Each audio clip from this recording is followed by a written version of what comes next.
እጅግ አሳዛኝ መረጃም የእናታችን የቅድስት ድንግል ማርያም ዓመታዊ ክብረ በዓል በማክበር ላይ ነበሩ በርካታ የኢትዮጵያ ኦርቶዶክስ ተዋሕዶ ቤተክርስቲያን ምእመናንም ሕይወታቸው ተቀጥፏል። በርካቶችም እንደተጎዱ ተሰምቷል። በርካቶችንም አሳዝኗል። እሱን በተመለከተ ሰፋ ያለ መረጃ ይዘን መጥተናል። አብራችሁን ቆዩም። በሌላ መረጃችን ስናቀና ደግሞ ውድ የተከበራችሁ ተመልካቾቻችን ግዕዝን በተመለከተ አንዲት የእስልምና እምነት ተከታይ ታዳጊ የገጠመችው ግጥም ማለት ነው በርካታ ኦርቶዶክሲያንን አበሳጭቷል። ግጥሙን የሰጣትና ታዳጊዋም ጭምር በሕግ ቁጥጥር ስር ላይ እንዲውሉና ሕግ እንዲከሳቸው በርካታ ትችቶችና ስሞቶች እየቀረቡ ይገኛሉ። እሱም በተመለከተ ሰፋ ያለ መረጃ ይዘን መጥተናል። ከወደ እንግሊዝ አንድ ዶክተር ማለት ነው በኦፕራሲዮን ላይ የነበረችን አንዲት ሴት ግንኙነት ማድረጉ ተሰምቷል። እሱም በተመለከተ ሰፋ ያለ መረጃ ይዘን መጥተናል። በሌላ መረጃችን ስናቀና በኢትዮጵያ ንግድ ባንክ ላይ ከባድ የሆነ ስሞታ እየቀረበበት ይገኛል። ንግድ ባንክ ምን አጋጠመው? በንግድ ባንኩ ላይ የቀረበው ስሞታ ምንድነው? አብራችሁ ከቆያችሁ የማሰማችሁ ይሆናል። ወደ የተከበራችሁ ተመልካቾቻችን ይሄን ብቻ አይደለም ሰበር ወቅታዊ እጅግ አነጋጋሪ መረጃዎችን ይዤላችሁ መጥቻለሁ ማለት ነው። እንደተለመደው ሁላችሁም ቪዲዮውን ላይክ በማድረግ ጀምሮ ሰብስክራይብ እያደረጋችሁ አይደለም ሰብስክራይብ ያላደረጋችሁ በጠቅላላ ይሄንን ዩቲዩብ ቻናል ሰብስክራይብ በማድረግ አብራችሁን እንድትቆዩ ጋበዝኳችሁ ማለት ነው። የምን ጊዜ ወዳጃችሁ ሚኮነኝ መልካም ቆይታ ይሁንላችሁ።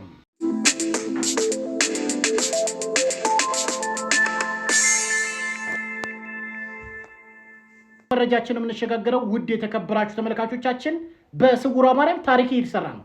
አንድ ኤችአይቪ ያለባት እናት ከነ ልጇ ነፃ ሆኑ። ካንሰርም ያለበት አንድ አባት ነፃ ሆኗል። እስቲን ታምር ምስክርነት አዳምጣችሁ ነው። እኔ የምታናዱኝ ስውሯ ማርያም እያላችሁ ኮሜንቱን አጥለቅልቁልኝ። ሰው ኮሜንት ላይ ሲገባ ሮጦ ምንድነው የተፈጠረው ብሎ ያዳምጣልና አስጨንቁት። በጣም ብዙ መናፍቃን ይገባሉ። ስውሯ ማርያም እያላችሁ ከኤችአይቪ ልጄ እኔም ኤችአይቪ ተጠቃሚ ነበርነ። እዚህ እንደመጣ ስዋይ ስገባ መድኃኒቷ ጥዬ ነው የገባሁት። ለልጄ አላስወሰድኳትም። በህልምም በምንም ተገለጨችልኝ። እኔ ሙሉ ለሙሉ እሳት ነበረ ውስጤ። ዛሬ በሳት ሳይሆን በበረከት ሞልታ ቤቴም በበረከት ሞልቶ እኔም ልጄም በጤና ተሞልተን ይኸው በፊት ለፊታችሁ ቆሜ እገኛለሁ። እመቤቴ ሙሉ ለሙሉ ምራኛለች። ተፈውሻለሁ። ለኔ የደረሰችልኝ እመቤቴ ለእናንተ ብትደረስላችሁ። እኔ በካንሰር ታምሜ ኬሞ እየወሰድኩ ነበረ። አሁን ኬሞ ሳልጨርስ መጥቼ እዚህ ጸበል ተጠመኩኝ። ሄድኩኝ ቼክአፕ አድርጉኝ ስላቸው አይ ሳይክሉ ሳያልቅ አናደርግም አለኝ። እንደገና እሱን ወስጄ ተመልሼ መጣሁኝ። 7 ቀን ተጠምቄ ሄድኩኝ ቼክአፕ ተደረኩኝ። ቼክአፑ ነፃ ነው ተባልኩኝ። አሁንም አሁን ጸበል እየተጠመኩ ነው። እግዚአብሔር የተመሰገነ ይሁን። እንግዲህ እንደሰማችሁት ነው በስውሯ ማርያም በጣም በርካታ ታሪኮች እየተሰሩ ይገኛሉ ማለት ነው። ከኤችአይቪ ነፃ የሆኑ በርካቶች ናቸው። ከካንሰር፣ ከሳምባ፣ ከተለያዩ በሽታዎች ነፃ እየሆኑ ይገኛሉ። በርካታ ኢትዮጵያን ኦርቶዶክሳውያን እየሄዱ ማለት ነው ሌላ ቤተ እምነት እንኳን እየሄዱ እየዳኑ ነው የሚገኙትና ገንዘባችሁን በማይረባ ነገር ላይ አታጥፉ። በእና ንስሐ መግባት ማመን ብቻ ነው የሚጠበቀው። ሌላው እጅግ አሳዛኝ መረጃ ነው የምንሸጋገረው። ውድ የተከበራችሁ ተመልካቾቻችን ኦርቶዶክስ ላይ ግዕዝን በተመለከተ ከባድ የሆነ ጥላቻ ተሰንዝሯል። አንዲት ታዳጊ በኢትዮጵያ ኦርቶዶክስ ተዋሕዶ ቤተክርስቲያን ላይ ከባድ የሆነ የጥላቻ ግጥም ነው የገጠመችው። አዳምጡት፣ እመለስበታለሁ። ግድሜ ርዕስ ግዕዝ አንማርም አያሳዝንም ወይ? በግዕዝ ስም ቅምጥቃት ግልጽ ማሳያ ነው ይህ የእናንተ ውድቀት። ለካ ተረት እንጂ የላችሁም እውቀት። ያለ ብዙ ዘመን ሀገር የዘረፈው እንደ አየር ላይ ፊኛ ከላይ የገዘፈው እጅ ግልፍ ተረት ለትውልድ የዛገው አሁን በዚህ ዘመን ዘቅጦ ወር ደረፈው። የተንኮል አለቃ የሴራ ቀማሪ አንፈልግም ጭራሽ ቄስ አስተማሪ አንፈልግም ጭራሽ ቄስ አስተማሪ ደብተራና ጠንቋይ ቀሲስም ዘማሪ ግፍ በየዘመኑ ቢወሰንብንም የአገር ፍቅር ይዞን ችሎናል ሁሉንም። ዝምታ ፍርሃት ስለመሰላችሁ በጥላቻ ተረት ተዘግቶ አይምሯችሁ። መተት እናስተምር በግድ ካላችሁ ክልሉም ችኮናል እንኳን ግዕዛችሁ ክልሉም ችኮናል እንኳን ግዕዛችሁ። የእምነቶችን ጉንጮ እስላምን ይዘናል 2-3 ሳንል በአንድ አምላክ አይመናናል። መተታችሁ እንጂ ምን ይቀርብናል? በዚህ ከቀጠሉ በአቋማቸው ጸንተው በጀርባ ተማክረው ሴራ ሸፍጥ ሰርተው ሙስሊሙ ተገዶ ከእንቅልፉ ይነቃል። አዲስ የትግል ስልት በቅጽበት ያጸድቃል። እስከ ዛሬ ቻለ አሁን ግን ይበቃል። ለሶስት አካላት ጥያቄ አለኝ። የመጀመሪያው ጥያቄ ለሙስሊሞች ነው። ሙስሊሞች ይህንን ጥያቄ እንድትመልሱልኝ ይፈልጋለሁ። ነብዩ መሐመድ ድግምት ተሰርቶበት ከሚስቱ ጋር ሳያደርግ ብቻውን ሆኖ ያደረገ ይመስል የነበረው በግዕዝኛ ነበር እንዴ ድግምት የተሰራበት? ለምን ታዲያ አረብኛን ትማሩታላችሁ? ለምን ታዲያ አረብኛን ታጠኑታላችሁ? በአረብኛ እኮ እናንተ አይደላችሁም የእናንተ ነብይ እንኳን ድግምት ተሰርቶበት ነበር። ስለዚህ ለምን አረብኛ ትማራላችሁ? ሲቀጥል በዚህ በ21ኛው ክፍለ ዘመን እየኖራችሁ የአንድን ቋንቋነት እንዴት መርዳት ከበዳችሁ? የትኛውም ቋንቋ ውስጥ ክፋት፣ ተንኮል አለ። የትኛውም ቋንቋ ደግሞ መግባቢያ ብቻና ብቻ ነው። በጣም ብዙ ጥሩ ታሪኮች ይኖሩታል፣ በጣም ብዙ መጥፎ ታሪኮች ይኖሩታል። የትኛውም ቋንቋ ከእንደዚህ አይነት ነገሮች የጸዳ የለም። ይህንን በዚህ በ21ኛው ክፍለ ዘመን እየኖራችሁ እንዴት ነው መረዳት ያቃታችሁ? ወይስ ይህ ቋንቋ የተጠበቀው በክርስትና ስለሆነ በግልጽ እዚህ ግጥም ላይም እንዳሳያችሁት ለቤተ ክርስቲያን ያላችሁን ጥላቻ ነው በግጥም መልኩ ያስተላለፋችሁት ማለት ነው። ሁለተኛው ጥያቄ ለህግ ባለሙያዎች ነው። ይሄ ነገር ዝም ተብሎ ነው ወይ የሚታለፈው? ይህ ትምህርት ቤት እንግዲህ የህፃናት ትምህርት ቤት መመረቂያ ላይ ነው ይሄ ነገር የቀረበውና ይህ ትምህርት ቤት ሊታገድ ሊዘጋ አይገባም፣ ሊከሰስ ሊጠየቅ አይገባም ወይ? የዚች ህፃን ልጅ አስተማሪዎች፣ የዚች ህፃን ልጅ ወላጆች ሊጠየቁ አይገባም ወይ? እንደዚህ አይነት ጥላቻ ለህፃናት እየዘሩ መርዛማ ሐሳብን ህፃናት ገና በልጅነታቸው ይዘው እንዲያድጉ የሚያደርገው ይህ ትምህርት ቤት እንዴት ነው ሊጠየቅ የማይገባው? እነዚህ ህፃናት በዚህ መልኩ አድገው ነገ እንዴት ነው ለሀገር የሚጠቅሙ ህፃናት የሚሆኑት? የቋንቋን ምንነት አሁን እቺ ህፃን ተረድታ ነው እንዲህ እየተናገረች ያለችው? የቄስን ምንነት አውቃ የቤተክርስቲያንን ማንነት አውቃ ነው? ቀሲስ ዘማሪ እንደዚህ እያሉና ኢቭን ግጥሙ ላይ የሽብር ንግግር ሁላ አለው። ለትግል እየተዘጋጁ እንደሆነ እንኳን ትናገራለች እቺ ህፃን ልጅ ማለት ነው። እቺን ህፃን ልጅ አንደበት አድርገው በዚህ ህፃን ልጅ በኩል ሐሳባቸውን ያስተላለፉ ሰዎች ሊጠየቁ አይገባም? ከህግ አንጻር እንዴት ነው የሚታዩት? ይህንን ነገር የህግ ባለሙያዎች የሆነ ነገር እንድትሉን እንፈልጋለን። ሶስተኛ ላይ ደግሞ ልጠይቅ የምፈልገው የእኛን ቤተክርስቲያን አባቶች ነው። አባቶቻችን ይህ ምናልባት ይህ ቪዲዮ ከደረሳችሁ ዛሬስ ይህንንም አይታችሁ ዝም ነው ወይ የሚባለው? ስለዚህ ነገር ምንም አትሉም ወይ? ለምንድነው እስካሁን ድረስ ከእናንተ ምንም እየሰማን ያልሆነው? ቢያንስ በቤተ ክህነት ደረጃ እንኳን ምንም ባንሰማ በሀገረ ስብከቱ ሊቀ ጳጳስ መግለጫ ሊሰጥ ይገባል። ስለዚህ ጉዳይ ትምህርት ቤቱ ሊጠይቅ ይገባል። ወላጆቿን ሊጠይቅ ይገባል። የዚችን ህፃን አስተማሪዎች ሊጠይቅ ይገባል። ሀገረ ስብከቱ እንዴት ነው ይህ ትምህርት ቤት ዝም የሚባለው? እንዴት ነው ይህንን ለጥፋት በዚች ህፃን በኩል ያስተላለፉ ሰዎች ሊጠየቁ የማይገባው? አባቶቻችን ለምንድን ነው ዝም ያላችሁት? ዛሬም እኛ ሚዲያ ላይ ያለን ወጣቶች የሆነ ነገር ተናግረን ከዛ አንዱ ተናግሮ ይታሰር እሱን ነው የምትጠብቁት? እናንተ መች ነው እንግዲህ እንደምትመለከቱት በታዳጊዎች ላይ ግልጽ የጥላቻ ንግግር በኢትዮጵያ ኦርቶዶክስ ተዋሕዶ ቤተክርስቲያን ላይ እንግዲህ በግጥም መልክ አስነብበዋል ማለት ነው። እንግዲህ ግዕዝን አለመማር መብታችሁ ነው፣ ግን ይህን ያህል ደግሞ የጥላቻ ንግግር በእኛ ላይ ደግሞ አያስፈልግም። በቃ ለዚህ ልጅ ምን እንደምታስተምሩት ምንድነው? ጥላቻን፣ ግርግርን፣ መጥፎነትን እያስተማራችሁ ነገ ተቻችሎ መኖር እንዴት ነው ሊኖር የሚችለው? መንግስትም እንደዚህ አይነት ግለሰቦችን ግጥም የሰጡትን ልጅቷንም ጨምሮ በህግ ሊጠይቁ ይገባል። እኔ ተንም ነግራችሁ በህግ ሊጠይቅ ይገባል። አለበዛ ነገ የማንወጣ አዘቅት ውስጥ ነው የምንገባው። ከምሬ የምላችሁ ከባድ ነው የሚሆነው። በተለይ የሃይማኖት ግጭት የሃይማኖት ጦርነት ለማስነሳት የሚታክቱ ሙስሊሞች ይወክላሉ ብዬ አላስብም። እስቲ ይሄን ሙስሊም አዳምጣችሁት ነው። አንዴ ለግዕዝ ቋንቋ አንድ ሁለት ነገር ልበላችሁ። ሰሞኑን አማራ ክልል ላይ የግዕዝ ቋንቋ በትምህርት ደረጃ ይሰጥ ሲባል እምቧከርዮ አይሆንም፣ ግዕዝ አንፈልግም፣ ሃይማኖታዊ ነገር ጋር ያያዛችሁ ሰዎች ያላችሁ። ግዕዝ የኢትዮጵያ የቀድሞ ቋንቋ ነው። ከሃይማኖት ጋር ታያይዙት ቋንቋ ነው። ምን ችግር አለው ብንማረው? እኔ ግዕዝ ትንሽ ሞከር አድርጌያለሁ። ሰናፍጭ የምታክል ነገር ማለት ነው። ትንሽ በሞከርኩት ግን በማቀው ልክ አሪፍ ቋንቋ ነው። ቻይና ውስጥ ይሰጥ የለ ምን ችግር አለው? አንዳችን ያንዳችንስ ቋንቋ ብንማር ምን ችግር አለው? አማራ ኦሮሞ የትግሬው ምናምን ብንማር ምን ችግር አለው? እንኳን ግዕዝን ጠብቃ አኖራለች። እንደውም ኦርቶዶክስ ምን ችግር አለው? እስኪ ከጥላቻው ወጡ። ክፋት ሁሌ እንግዲህ እንደዚህ ደግሞ ምርጥ ሙስሊሞች ደግሞ አሉ። አንዳንድ ደግሞ በጣም ደባሪ ከሰው ጋር ተቻችላችሁ ማትኖሩ ምንም አይነት ዕውቀት የሌላችሁ በየቲክቶኩ በየሶሻል ሚዲያው በየዩቲዩቡ የተሰገሰጋችሁ ሃይማኖት ከሃይማኖት ታጋጩ ጫፍ የደረሰ ብር ለመንዛት የተዘጋጃችሁ አንዳንድ በየተለያዩ ሃይማኖት ውስጥ ያላችሁ ሰዎች አላችሁ። አደብ ልትይዙ ይገባል። በዘር የተባላ ነው ይበቃል። በሃይማኖት እንድንባላ ክፍተት አትፍጠሩ። በቃ አንፈልግም። ግዕዙን ተመልከቱ እስቲ እንዴት ኦርቶዶክሳውያን እቺን ልጅ አዳምጧት። ወጣቶች እምነታችሁን ጠብቁ። ኦርቶዶክስ ቀጥተኛ ናት፣ እውነተኛ ናት። በስመ አብ በወልድ በመንፈስ ቅዱስ አሐዱ አምላክ አሜን።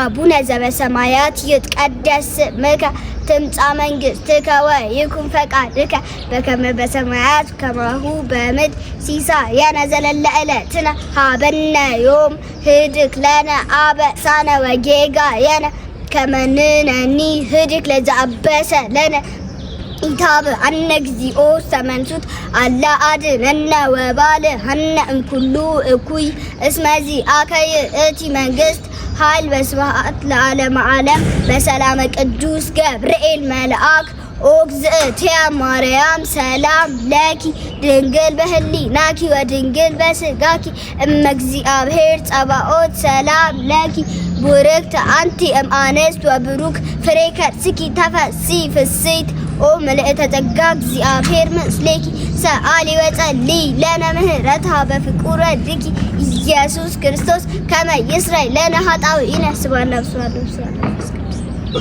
ኦርቶዶክሳውያን ልጆች ተመልከቱ፣ አንድ የሌላውን ቤተ እምነት አይነኩም፣ ስርዓታቸውን ይጠብቁ ናቸው።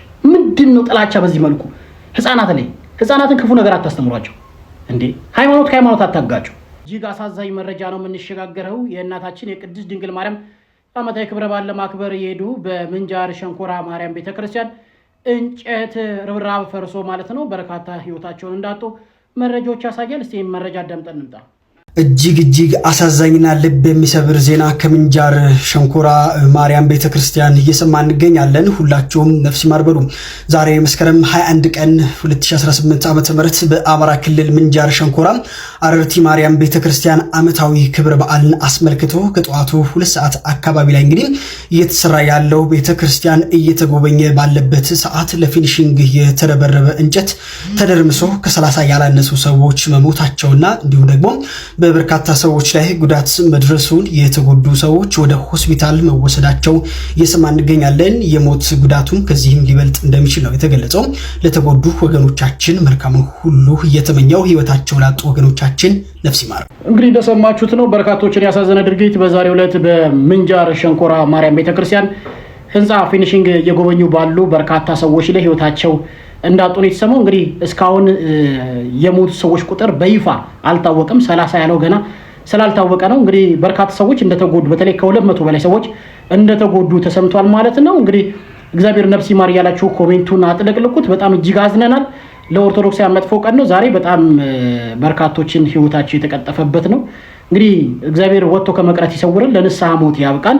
ወደ ቀጣይ ቪዲዮአችን እንሸጋገራለን። ዳኛው መረጃችን ስናቀና ደግሞ በአሜሪካ የሚገኘው ታዋቂው ባለሀብት ፍራኦል ኢቴቻም በኢትዮጵያ የሚገኙ በጣም በርካታ የእርዳታ ላይ ዘርፍ ላይ የሚሰሩ ኮንተንት ክሬተሮችን እከሳለሁ ሲል መሰማቱ የሚታወቅ ነው። እንግዲህ በርካታ ሰዎችንም ስም ዝርዝር እንዳወጣ የሚታወቅ ነው። ወደ ተከበራችሁ ተመልካቾቻችን ከዚህም ውስጥ ማስተር አብነትንና በርካታ በእርዳታ ላይ የሚሰሩ ቲክቶከሮችንም ስም ዝርዝር ገንዘብ እንደላከ እና በጣም ለተጎጂ ሰዎች እንዳልደረሰም ነው ሲናገር የነበረው። ከዚህ ውስጥም ማስተር አብነት መግለጫ ሰጥቶ ነበር። ማስተር አብነት ጋር ተስማምተናል፣ ምንም ችግር የለውም ብሎ ከማስተር አብነት ጋር እንደጨረሰ ተሰምቷል። ሌሎችም እንደዚሁ በእርዳታ ላይ የሚሰሩ ሰዎች ችግር አለባቸው፣ ያለ ምክንያት ገንዘብ አያመጡም፣ በእርዳታ ላይ ትኩረት አድርገው ሀብታቸውን ራሳቸውን የሚያካብቱት የሚል መረጃዎች እየወጡ መሆናቸው የሚታወቅ ነው። ይህ ባለሀብት እንግዲህ ቲክቶክን አቁሞ ወደ ፌስቡክ ሄዷል ማለት ነው። ፌስቡክ ሄደ በኋላም በርካታ የቴሌብር ብድር ያለባቸውን በርካታ ሰዎች ወደ 400,000 የኢትዮጵያ ብር አውጥቶ ወደ እንደከፈለላቸውም ተሰምቷል ማለት ነው። ማስተር አብነትም እኔ 2 ጊዜ እንድረዳ አዛኝ ነበር፣ ሁለቱንም በአግባቡ ፈጽም ያለው በማለት እንግዲህ መግለጫ ሰጥቷል ማስተር አብነትም። ስለዚህ ፍራኦል ኢቴቻም ከማስተር አብነት ጋር ምንም ችግር የለብኝም ብሏል። ሌሎችም ቲክቶከሮች በእርዳታ ላይ የሚሰሩ ግለሰቦችም እየተጠየቁ ነው የሚገኙት። በዚህ ጉዳይ ዮኒ ማኛም በጣም በሚያሳዝን ሁኔታ ከጠያቂዎች መካከል አንዱ ዮኒ ማኛ ነው። ዮኒ ማኛ እንግዲህ ሶሻል ሚዲያ ላይ ሃይማኖት ከሃይማኖት ዘር ከዘር ብሔር ከብሔር የሚያጋጭ ሰውዬ ዛሬ በየቦታው እየገባ ዳኛ ሆኖ እንግዲህ በርካቶችን ለእነ ማስተር አብነትን ጭምር ለመዳኘት የተቀመጠ ግለሰብ ሆኗል። ሀገራችን ወዴት እንደሄደች እንደሆነ አናውቅም። እና ይሄ ፍራኦል ኢቴቻ የተባለው ግለሰብ ቅሬታ አለብኝ። በዚህ ቅሬታው ምንድነው? ባለሀብት ሲባል እንግዲህ እየታየ ለመስጠት አትሞክር። በቃ ግራን ሲሰኝ ቀኝ አይሆን የሚባል በቃ ደብቀ ለመስጠት ሞክር። መስጠት ከቻልክ ደግሞ በሰዎቹ ስልክ በሰዎቹ ቀጥታ ኮንታክት አድርገህ በሰጥ ይሻላል። ኛው መረጃችን ስንሸጋገር ደግሞ ታዋቂው ቲክቶከር ባሮክ 21 ከእስር መፈታቱ ተሰምቷል። እንግዲህ በትላንትናው ዕለት የዋስ መብቱ የተጠበቀ ቢሆንም እንደገና ይግባኝ ተጠይቆበት ነበር። በዛሬው ዕለት ተፈቶ ማለት ነው። እንግዲህ ወደ እናት ወደ አባቱና ወደ ልጅና ባለቤቱ ተቀላቅሏል ማለት ነው። በርካቶች እንግዲህ የኢትዮጵያ ኦርቶዶክስ ተዋሕዶ ቤተክርስቲያን ባሮክን አንዳንድ ቲክቶከሮች ባሮክን እንኳን ተቃርነው ባሮክ መታሰር አለበት ብሎ ከምንፍቅና ጋር አብሮ የቆሙ ቲክታከሮች እንደነበሩ የሚታወቅ ነው። እንግዲህ ይሄ ልጅ በአንድም የእመቤታችን የቅድስት ድንግል ማርያም ስዕል የቀደደች ቤት ሄዶ እናቱን አጽናንቶ እንደመጣ የሚታወቅ ነው። ከዛ ደግሞ መንግስት አስሮት ለ10 ቀን በእስር ቤት እንደቆየ የሚታወቅ ነው። በዛሬው ዕለት ተፈቷል ማለት ነው። ለወዳጅ ዘመዶቹ ለአድናቂዎቹ በጠቅላላ እንኳን ደስ ያላችሁ። እንደዚህ ለቤተክርስቲያን ዘብ የቆሙ የኢትዮጵያ ኦርቶዶክስ ተዋሕዶ ቤተክርስቲያን ወጣቶች ምእመን አለና ልንኮራ ይገባል ማለት ነው። እንግዲህ ሌላው የልጅቷ ጉዳይ እስካሁን ምንም አዲስ ነገር የለም። የስዕል የቀደደችው ፍርድ ቤት ቀርባ እንግዲህ ፍርድ እስኪሰጣት ድረስ እንጠብቃለን ማለት ነው። እንግዲህ ከዚህ በኋላም ሃይማኖት ከሃይማኖት የምታጋጩ ሰዎች እንድታደቡና በሕግ ሊያስጠይቅ እንደሚገባ ማወቅ አለባችሁ ማለት ነው። ባሮኬ እንኳን ደህና ተፈታ በሰላም ወደ እናት ወደ አባት ወደ ልጅና ወደ ባለቤት እንኳን ቀላቀለ እንላለን። የምትወዳት እመቤታችን ቅድስት ድንግል ማርያም እንኳን በምልጃዋ ረዳች፣ መጨረሻን ያሳምርልን እንላለን። የዛሬ ፕሮግራማችን ይሄን ይመስል ነበር። በቀጣይ ፕሮግራም እስክንገናኝ ድረስ ቸር ሰንብቱ። እስከ ፕሮግራማችን ፍጻሜ ድረስ አብሬያችሁ ቆይታ ያደረኩት ሚኮ ነኝ። ሁላችሁም ሰብስክራይብ በማድረግ ቀጣይ የማስተላልፋቸውን መረጃዎች እንድትጠባበቁ በእግዚአብሔር ስም ጠይቃለሁ። መልካም ጊዜ ይላችሁ።